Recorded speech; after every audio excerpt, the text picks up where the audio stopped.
কোরআনের কাছে কেউ যদি প্রশ্ন করে, ও কোরআন, এই পৃথিবীতে নাজিল হওয়ার আগে তুমি কোথায় ছিলে? কেউ যদি প্রশ্ন করে, কোরআনে কারীম নিজে নিজের পরিচয় শোনায়, আমি কোথায় ছিলাম শোনো। বাল হুয়া কুরআনুম মাজিদুন ফি লাউহিম মাহফুজ, বরং এই কিতাব অতীব মর্যাদা সম্পন্ন সুরক্ষিত ফলকে লিপিবদ্ধ ছিল, আমি ছিলাম লৌহে মাহফুজে, সেখান থেকে এসেছি। যদি কেউ প্রশ্ন করে, কোরআন কি কোরআন, তুমি কার উপরে অবতীর্ণ হয়েছ? জবাব কোরআন নিজেই দেয়, ওয়া আমিনু বিমা নুজিলা আলা মুহাম্মাদ ওয়া হুয়াল হাক্কু মির রাব্বিহিম, ঈমান আনো সেই জিনিসের উপরে যেটা মুহাম্মদ সাল্লাল্লাহু আলাইহি ওয়াসাল্লামের উপর অবতীর্ণ হয়েছে।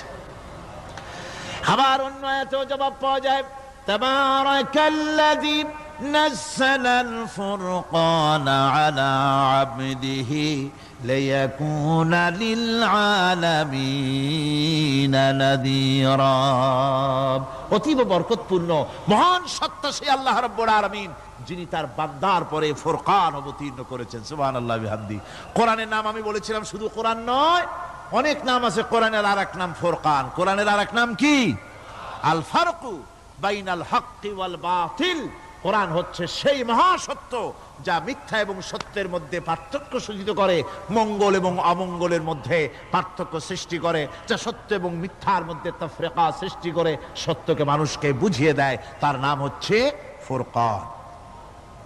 এবার যদি প্রশ্ন করা হয়, ও কোরআন, বুঝলাম তুমি লৌহে মাহফুজে ছিলে, বুঝলাম তুমি নবীজির উপরে নাজিল হয়েছো, এবার বলো তুমি কোন মাসে নাজিল হয়েছো? তুমি তো আসছিলা প্রথম, কোন মাসে নাজিল হয়েছো?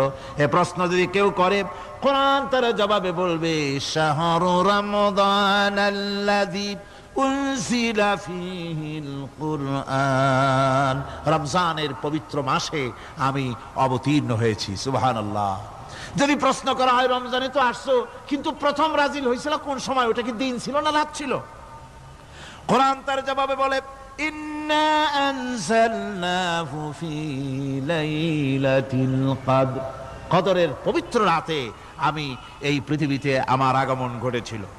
যদি প্রশ্ন করা হয়, বুঝলাম সবই, কেন নাজিল হয়েছে তুমি? এই পৃথিবীতে তোমার আসার উদ্দেশ্য কি? মূল কাজটা কি?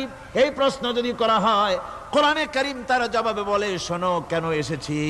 লিতুখরিজান নাসা মিনাজ যুলুমাতি ইলান নূর, আমার মিশন হচ্ছে গোটা বিশ্ব মানবতাকে পঞ্জীভূত জমাট বাঁধা অন্ধকারের ভেতর থেকে টেনে বের করে আলোর সন্ধান দিতে, আলোর দিকে আনার জন্য আমি কোরআন নাজিল হয়েছি।